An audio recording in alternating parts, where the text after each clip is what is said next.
สาธารณสุขแจ้งการด่วนเรื่องการสกัดกั้นพยาธิปอดอักเสบสายพันธุ์ใหม่ที่กำลังระบาดอยู่สป.จีนสาธารณสุขแจ้งการด่วนเรื่องการสกัดกั้นพยาธิปอดอักเสบสายพันธุ์ใหม่ที่กำลังระบาดอยู่สป.จีนซึ่งไวรัสปอดอักเสบสายพันธุ์ใหม่นี้แม้นเฮ็ดให้คนเสียชีวิตและสามารถติดต่อจากคนสู่คนได้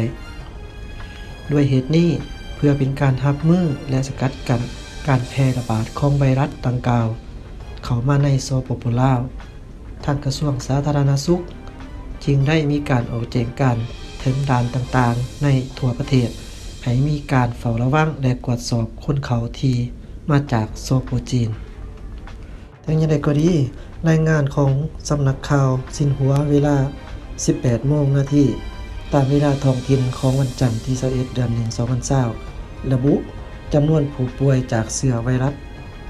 โคโรนาสายพันธุ์ใหม่ทั่วประเทศไว้ที่อย่างน้อย217คนจากจำนวนดังกล่าว198คนที่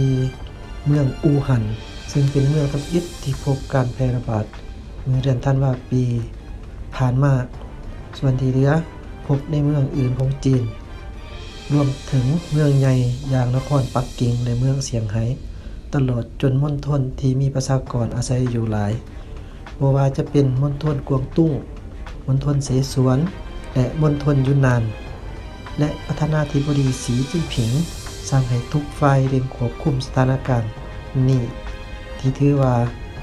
เป็นวาระระดับชาตินอกจากนั้นตามแหล่งข่าวยังรายงานให้รู้อีกว่ามีผู้เสียชีวิตแล้ว6รายจากไวรัสโคโรนาสายพันธุ์ใหม่อยู่จีนสปป.ลาวเตือนเฝ้าระวังผู้เสียชีวิตจากไวรัสโคโรนาสายพันธุ์ใหม่ในจีนเพิ่มเป็น6รายแล้วและติดเชื้อหลายกว่า300คนขณะที่องค์การอนามัยโลกเตรียมพิจารณาประกาศให้การระบาดนี้เป็นภาวะฉุกเฉินโลกด้านกระทรวงสาธารณสุขของสปป.ลาวแจ้งการเฝ้าระวังคนเข้าจากสป.จีนสำนักข่าวต่างประเทศรายงานในวันที่ 21 มกราคม 2020ผ่านมานี้ว่าทางการสป.จีนออกมายืนยันว่าจำนวนผู้ติดเชื้อไวรัสโคโรนาสายพันธุ์ใหม่2019ทั่วประเทศเพิ่มขึ้นเป็น308รายแล้วถือว่าเพิ่มขึ้นถึง4เท่าภายในเวลาเพียง4วันขณะที่จำนวนผู้เสียชีวิตก็เพิ่มเป็น6รายแล้วผู้ติดเชื้อรายกว่า270คนซึ่งรวมถึงเจ้าหน้าที่แพทย์15คนอยู่ที่เมืองอู่ฮั่นซึ่งเป็นที่ตั้งตลาดป่าที่เชื่อกันว่าเป็นต้นตอของการระบาดส่วนรายอื่นๆถูกพบในแขวงอื่นๆเช่นแขวงกวางตุ้งรวมทั้งเมืองใหญ่เช่นนครหลวงปักกิ่งนครเซี่ยงไฮ้โดยมีอีก54คนที่ต้องสงสัยว่าติดเชื้อและอีกประมาณ 1,000 คนที่กำลังถูกเจ้าหน้าที่ติดตามอย่างใกล้ชิดนอกจากนี้ยังพบผู้ป่วยในต่างประเทศโดยที่ประเทศไทยพบ2ราย2เกาหลี1รายญี่ปุ่น1รายและอเมริกา1ราย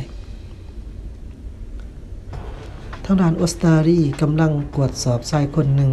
ที่ต้องสงสัยว่าติดเชื้อสายพันธุ์ใหม่นี้จากประเทศจีนก่อนหน้านี้หัวหน้าทีมสืบสวนโลกของจีนยืนยันว่าไวรัสโคโรนาสายพันธุ์ใหม่2019สามารถติดต่อจากคนสู่คนได้ในขณะที่ชาวจีนกำลังเตรียมตัวเข้าสู่ช่วงวันหยุดเทศกาลตรุษจีนในช่วงท้ายอาทิตย์นี้ซึ่งจะมีการเดินทางของประชาชนหลายร้อยล้านคนทั้งภายในและออกต่างประเทศเฮ็ดให้เกิดความกังวลว่าเชื้ออาจจะแพร่กระจายในวงกว้างหลายขึ้น